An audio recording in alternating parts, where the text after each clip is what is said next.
اعوذ باللہ من الشیطان الرجیم بسم اللہ الرحمن الرحیم والذین اور وہ لوگ ہاجروا جنہوں نے ہجرت کی فی اللہ اللہ کی راہ میں من بعد بعد اس کے ما ظلموا جب وہ ستائے گئے. یہ ان کی بات ہو رہی ہے جب جنہوں نے سب سے پہلے ہجرت کی تھی. آپ جانتے ہیں کہ مکہ کے اندر کتنی تکلیف برداشت کرنی پڑتی تھی، تو اس وقت اسلام قبول کرنا اور اپنی جگہ کو چھوڑ کر دوسری جگہ بھی جانا بہت مشکل کام تھا. ویسے بھی انسان جہاں بھی رہ رہا ہوتا ہے اس سے محبت ہوتی ہے، کیونکہ آپ جانتے ہیں کہ نبی کریم صلی اللہ علیہ وسلم نے جب ہجرت کی تھی تو آپ بڑا پریشان ہوئے تھے، اور آپ صلی اللہ علیہ وسلم نے مکہ کی طرف منہ کر کے فرمایا تھا کہ اگر یہ مجھے نہ نکالتے تو میں کبھی بھی یہاں سے نہ نکلتا. لیکن اللہ نے ایسا ہی لکھا ہوا تھا. تو اللہ تعالیٰ فرماتے ہیں وہ لوگ جنہوں نے ہجرت کی فی اللہ اللہ کی راہ میں من بعد اس کے ما ظلموا جب وہ ستائے گے لنبوئنہم اللہ فرماتے ہیں ضرور البتہ ضرور ہم ان کو ٹھکانہ دیں گے فی الدنیا حسنہ دنیا میں اچھا. پھر اللہ نے کتنا اچھا ٹھکانہ دیا مدینہ شریف میں. اور جب آپ صلی اللہ علیہ وسلم بھی مدینہ شریف میں گئے تو آپ صلی اللہ علیہ وسلم کا کیسے استقبال کیا گیا. پھر اللہ فرماتے ہیں ولا اجر الاخرات اکبر کہ دنیا میں بھی اچھا ٹھکانہ ملا، مدینہ شریف مل گیا اور رزق بھی اچھا مل گیا. اور اللہ فرماتے ہیں ولا اجر الاخرات اکبر جو اجر ہے البتہ آخرت کا وہ اس سے بھی زیادہ بڑا ہے. ٹھیک ہے. اللہ فرماتے ہیں لو کانوا یعلمون کاش کہ وہ جانتے. کون؟ جنہوں نے ہجرت نہیں کی کاش وہ جانتے. اللہ سینہ اور وہ لوگ صبر جنہوں نے صبر کیا، وہ لوگ جو صبر کرتے ہیں وعلی ربہم یتوکلون اور وہ لوگ ایسے ہوتے ہیں کہ وہ اپنے رب پر ہی توکل کرتے ہیں. جیسے خالی ہاتھ وہ نکلے تھے، کیا تھا ان کے پاس؟ تو اللہ تبارک و تعالیٰ نے کتنا اچھا ٹھکانہ دے دیا، کیونکہ جو توکل کرتے ہیں اللہ تبارک و تعالیٰ کبھی کسی کی توکل کو نہیں توڑتے. اللہ فرماتے ہیں وما ارسلنا اور نہیں ہم نے بھیجے من قبلی کا آپ سے پہلے الا رجالا مگر مردوں کو ہی بھیجا. کیونکہ وہ کیا اعتراض کرتے تھے کہ آپ تو انسان ہیں، آپ تو چلتے ہیں پھرتے ہیں، بازاروں میں جاتے ہیں، کھاتے ہیں پیتے ہیں، شادی بھی کرتے ہیں، تو آپ تو یعنی کہ جو نبی ہے وہ فرشتہ ہونا چاہیے. اور جیسے وہ ان کی اور بھی فرمائشیں تھی کہ سونے کے پہاڑ ساتھ ہوں، آپ یہ کریں وہ کریں. تو اللہ تبارک و تعالیٰ فرماتے ہیں وما ارسلنا اور نہیں ہم نے بھیجے من قبل کا آپ صلی اللہ علیہ وسلم سے پہلے الا رجالا مگر مردوں کو ہی بھیجا نوحی ہم وحی کرتے تھے الیہم ان کی طرف فاسالو تو پوچھو اہل ذکری اہل ذکر سے. اہل ذکر یعنی کہ جو یہود اور عیسائی ہیں ان کے علماء سے. اللہ تبارک و تعالیٰ فرماتے ہیں کہ فاسالوا اہل ذکری کہ اگر تم مطلب اس بات کے بارے میں جاننا چاہتے ہو تو کس سے پوچھو؟ اہل ذکر. اہل ذکر کسے کہا جاتا ہے؟ یہود اور نصارہ کی علماء سے. ان کنتم لا تعلمون اگر تم نہیں اس کے بارے میں جانتے. بالبینات واضح نشانیاں ان کو دے کر بھیجا، والزبر اور صحیفے دے کر بھیجا، نشانیوں کے ساتھ بھیجا اور صحیفے. کتابیں تو 4 بڑی نازل ہوئی، اس کے علاوہ صحیفے جو تھے وہ ان کو دے کر بھیجا. اللہ فرماتے وَأَنزَلْنَا اور ہم نے نازل کیا اِلَيْكَ الذِّكْرَ آپ صلی اللہ علیہ وسلم کی طرف ذکر سے مراد یہ قرآن ہے. جی اللہ فرماتے ہیں لِتُبَيِّنَ تاکہ تو خوب واضح کرے لِلنَّاسِ لوگوں کے لیے مَا نُزِّلَ إِلَيْهِمْ کہ جو ان کی طرف نازل کیا گیا، وَلَعَلَّهُمْ يَتَفَكَّرُونَ اور شاید کہ وہ غور و فکر کرے. جیسے یہ قرآن ہمارے پاس نبی کریم صلی اللہ علیہ وسلم لے کے آئے، یعنی رہتی دنیا تک جب تک یہ دنیا رہے گی یہ قرآن رہے گا، تو جو لوگ اس کو پڑھتے رہیں گے کئی ایسے لوگ ہوں گے جو بہت زیادہ دیکھیں نا قرآن جو ہے جیسے بارش ہوتی ہے تو اچھی زمین اسے جذب کر لیتی ہے اور اچھی زمین پھر اچھی فصل اگاتی ہے، لیکن بری زمین جو ہے وہ اس پانی کو جذب نہیں کرتی. تو اسی طرح قرآن کی مثال ہے کہ جو قرآن اچھی نیت کے ساتھ اس کو سننے سمجھنے کی نیت کے ساتھ عمل کرنے کی نیت کے ساتھ پڑھے گا اللہ اس کو توفیق دیں گے. لیکن جو صرف ادھر سے سنی ادھر سے نکال دی یا بالکل قرآن کی محفل میں بیٹھے ہوتے لیکن سنتے نہیں ہیں تو ان کے اوپر کیا اثر ہوگا؟ تو اللہ فرماتے ہیں غور و فکر کرنا، سننا اور پھر غور و فکر کرنا. کہ کتنی بڑی جیسے ہم قرآن کے اندر آیات پڑھتے ہیں کہ غور و فکر جس نے کیا کس پہ غور و فکر کریں؟ کیونکہ نبی کریم صلی اللہ علیہ وسلم سے کہتے تھے کہ آپ معجزے نہیں لے کے آئے، تو اللہ تعالیٰ نے قرآن کے اندر آیت جو تھی وہ نازل فرمائی کہ یہ دن اور رات کا آنا یہ ان کے لیے چھوٹی نشانی ہے. کون کر سکتا ہے؟ کون ہے کہ جو دن کو لائے اور رات کو اس طرح یہ سارا نظام کون چلا رہا ہے؟ تو غور و فکر کرنا چاہیے. نبی کریم صلی اللہ علیہ وسلم کی حدیث میں ہوں میں کہ ایک ساتھ کا ایک گھڑی کا غور و فکر کرنا جہنم کی بڑی سے بڑی آگ کو بجھا دے گا. ٹھیک ہے. تو اس لیے اللہ تعالیٰ کی جو نعمتیں جیسے آپ دیکھیں آج کوئی دیکھیں اللہ تعالیٰ نے کافی ان کو بھی علم دیا ہے لیکن نبی کریم صلی اللہ علیہ وسلم سائنسدانوں کو اللہ تبارک و تعالیٰ نے ارشاد فرمایا، اور نبی کریم صلی اللہ علیہ وسلم کی حدیث کا مفہوم ہے کہ آپ صلی اللہ علیہ وسلم نے صحابہ کرام سے کہا کہ بہت سے لوگوں کی رات کو ایمان چلے گئے اور کئیوں کے ایمان بڑھ گئے۔ صحابہ کرام نے کہا اللہ کے رسول وہ کیسے؟ آپ نے فرمایا جنہوں نے کہا فلاں ستارہ فلاں ستارے سے ملا تو بارش ہوئی، تو انہوں نے کہا کہ اس وجہ سے بارش ہوئی، اور کئیوں نے کہا کہ اللہ کی رحمت نازل ہو گئی، اللہ نے بارش برسائی ہے۔ بے شک جتنا مرضی اللہ نے علم سائنسدانوں کو دیا ہو، اب دیکھیے آج بارش نہیں لکھی ہوئی تھی، اللہ کی قدرت ہے، یہ ہمارے یہ اللہ کو پتہ ہے، یہ اللہ کو پتہ ہے۔ اور بعض دفعہ ہمیں لگتا ہے کہ یہ کام بڑا آسان ہے، ہم نے ایسے کرنا تو ہو جانا ہے، یقین کریں وہ کام اتنا مشکل بنا دیا جاتا ہے، کیونکہ یہ ہے غور و فکر اللہ تعالیٰ کی ذات کرنے والی ہے۔ ہمیں لگتا ہے کہ یہ کام جو ہے بڑا آسان ہے، مشکل ہو جاتا ہے، اور بعض دفعہ وہ کام پہاڑ لگ رہا ہوتا ہے، لیکن یقین کریں وہ منٹ میں ہو جاتا ہے، کرنے کی دیر ہوتی ہے۔ ہاں، تو یہ ان ساری چیزوں پہ غور و فکر کرنا چاہیے، کہ غور و فکر کرنا چاہیے اللہ تعالیٰ کی جو اللہ تعالیٰ نے ہمیں نعمتیں عطا فرمائی ہیں، صحتیں عطا فرمائی ہیں۔ دیکھیں کون ماں کے پیٹ میں، اللہ تبارک و تعالیٰ کیسے بچے کو تکلیف کرتے ہیں، کیسے کرنے والی ذات اللہ تعالیٰ کی ہے۔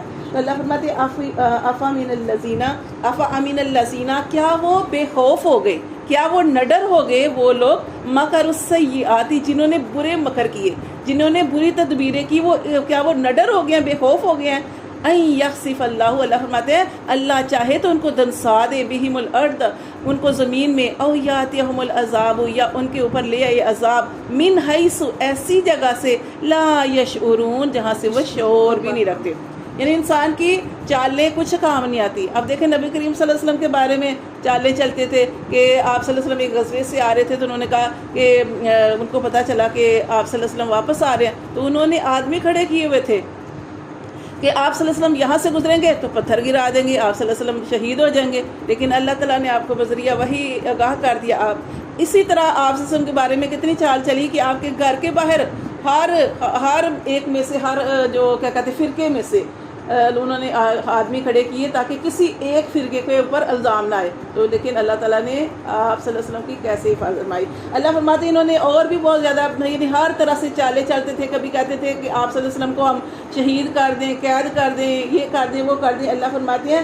کہ کیا وہ بے خوف ہو گئے، چالیں چلنے والے وہ لوگ، تدبیریں کرنے والے لوگ، اللہ چاہے تو ان کو دنسا دے زمین کے اندر، یا ان کے اوپر عذاب ایسی جگہ سے لے کے آئے جہاں سے وہ شعور بھی نہ رکھتے ہوں۔ اللہ فرماتے ہیں او یاخذہم، یا ان کو پکڑ لے فی تقلبہم، ان کو چلتے پھرتے میں۔ آپ جانتے ہیں نا کہ کچھ لوگ کسی وقت سفر کر رہے ہوتے ہیں، چال پھر رہے ہوتے ہیں، عذاب آ جاتا ہے، ایک دم پتہ بھی نہیں ہوتا، حادثہ آ جاتا ہے۔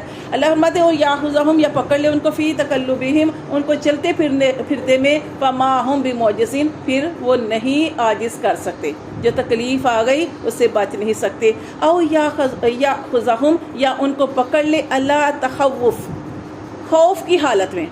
خوف کی حالت میں کیا ہوتا ہے کہ کسی کو خوف آ رہا، کسی بیماری، کسی شخص کو بیماری میں دیکھا، یا کسی کو دیکھا کہ اس کا تو برا حادثہ ہو گیا، مطلب اس طریقے سے انسان سوچ رہا ہے یا خوف کے بارے میں سوچ رہا ہے، لیکن اس کے اوپر بھی وہی تکلیف جو ہے وہ نازل کر دی جاتی ہے، اور وہ خوف کی حالت میں اس کو اللہ تعالیٰ فرماتے ہیں، یا انسان کو اللہ تعالیٰ پکڑ لے خوف کی حالت میں، فَإِنَّ رَبَّكُمْ، لیکن تمہارا رب لرؤوف الرحیم، البتہ بڑا شفیق اور رحم کرنے والا ہے۔ یعنی اللہ تبارک و تعالیٰ یہاں پہ اس آیت میں یہ فرما رہے ہیں کہ اللہ جس طرح چاہے پکڑ لے، لیکن اللہ تبارک و تعالیٰ رؤوف الرحیم ہے۔ اللہ تبارک و تعالیٰ تمہاری غلطیوں سے تمہیں پکڑتے نہیں ہیں، بلکہ اللہ تبارک و تعالیٰ بہت تھوڑا پکڑتے ہیں اور زیادہ چھوڑ دیتے ہیں، اور زیادہ چھوڑتے کیوں ہیں؟ تمہیں مہلت دیتے ہیں، شاید کہ تم اپنے عمل پہ غور کر کے تو توبہ کر لو۔ تو اس لیے اللہ نے فرمایا کہ بے شک تم گناہ کرتے ہو، لیکن تمہارا رب بڑا شفیق ہے اور بڑا تم پر رحم کرنے والا ہے۔ اولم یرو، کیا وہ نہیں دیکھتے، الی ما خلق اللہ، جو اللہ نے پیدا کیا، من شیء، کچھ بھی، یتفیع، کہ جھکتے ہیں، ظلالہ، اس کے سائے، عن الیمین، دائیں طرف، وشمائل، اور بائیں طرف۔ اب دیکھیں پہاڑ ہے، اس کا سایہ، یعنی جتنی بھی چیزیں پیدا کی ہیں اللہ نے، اللہ فرماتے ہیں کہ ہر کوئی چیز اللہ کے آگے کرتی ہے، سجدن للہ، سجدہ کرتے ہیں اللہ کے لیے۔ ہمیں تو ہمیں تو صرف انسانوں کا سجدہ نظر آتا ہے، یا کبھی ہمیں پرندوں کا بھی سجدہ نظر آ جاتا ہے، لیکن اس کے علاوہ بھی اللہ تبارک و تعالیٰ فرماتے ہیں جو بھی چیزیں اللہ نے پیدا کی ہیں وہ سارے کے سارے ان کے سائے جو ہیں، اگر وہ جھک نہیں سکتے، جیسے مثال کے طور پر پہاڑ ہے، تو لیکن ان کے سائے اللہ کے آگے سجدہ کرتے ہیں۔ اللہ فرماتے ہیں وَهُمْ دَاخِرُونَ، اور وہ سب عاجز ہیں، اور وہ سب عاجز ہیں. وَلِلَّهِ اور اللہ ہی کے لیے ہے. یسجد اللہ ہی کے لیے سجدہ کرتا ہے. ما فی السماوات جو کچھ آسمانوں میں ہے. وما فی الارض اور جو کچھ زمین میں ہے. من دابۃ جاندار. اب جاندار سے مراد آپ جانتے کون کیا کیا آئے گا اس کے اندر؟ جاندار کس کہتے ہیں؟ جس کے اندر جان ہے. ہاں ساری چیزیں آ جائیں گی. ہاں آپ دیکھیں پودے ہیں ان کے اندر بھی جان ہے. تو یہاں پہ اللہ فرماتے ہیں ہر کوئی، جیسے ایک جگہ پہ اللہ نے فرمایا کہ اللہ تبارک و تعالیٰ کے آگے خوشی سے کریں یا ناخوشی سے کریں، لیکن جیسے یہ جو آسمان ہے، سورج ہے، چاند ستارہ، ہر کوئی اللہ کے آگے سر مسجود ہوتا ہے، سجدہ کرتے ہیں. یہ تو اللہ تبارک و تعالیٰ فرماتے ہیں جاندار میں سے اب جو چرند پرند بھی آ جاتے ہیں، حشرات بھی، ساری چیزیں آ جائیں گی. اور اس کے علاوہ انسان بھی آئیں گے. کون سے انسان آئیں گے؟ وہ جو اللہ کے آگے عاجزی کرنے والے ہیں، وہ اللہ کے آگے جھکنے والے ہیں. اللہ فرماتے ہیں اللہ ہی کے لیے سجدہ کرتے ہیں جو کچھ آسمانوں، کیونکہ جو تکبر کرنے والے ہیں وہ اللہ سے دور بھاگتے ہیں، اس لیے یہاں پہ عاجزی کرنے والے بندے آئیں گے. والملائکۃ اور فرشتے بھی اللہ فرماتے ہیں وہ سجدہ کرتے ہیں. وہم لا یستکبرون. اب یہ فرشتوں کی بات ہو رہی ہے کہ فرشتے جو ہیں وہ تکبر نہیں کرتے. ٹھیک ہے کہ اللہ تبارک و تعالیٰ نے ان کو نورانی پیدا کیا اور وہ ہر وقت اللہ تعالیٰ کی عبادت کرتے ہیں، لیکن وہ تکبر نہیں کرتے. انسان تو پھر بھی کہہ دیتا ہے نا کہ میں سارا دن یہ کرتی رہتی ہوں، میں تسبیحاں پڑھتی رہتی ہوں، میں سارا دن اللہ کو ٹائم دیتی ہوں. یعنی انسان شاید اس کی نیت نہ ہو، لیکن دوسرے کو کسی وقت لگتا ہے کہ یہ تکبر کر رہی ہے، آ جاتی چیز. اللہ فرماتے ہیں وہم، تو کوئی بھی بات کر رہی ہوں تو عاجزی اس کے اندر پیدا کرنی چاہیے کہ اللہ نے مجھے توفیق دی، اللہ مجھے توفیق دیتا ہے میں تہجد پڑھتی ہوں، اللہ مجھے توفیق دیتا ہے میں یہ کام کرتی ہوں. یعنی اللہ کو شامل کریں گے تو پھر وہ اس میں تکبر نہیں آئے گا. تو اس لیے اللہ فرماتے ہیں وہم لا یستکبرون، اور وہ تکبر نہیں کرتے. یخافون، اور جو اللہ کے نیک بندے بھی اس میں آئیں گے کہ جو اللہ کے نیک بندے ہیں وہ بھی تکبر نہیں کرتے. پھر اللہ فرماتے ہیں یخافون، وہ ڈرتے ہیں ربہم، اپنے رب سے، من فوقہم، جو ان کے اوپر ہے.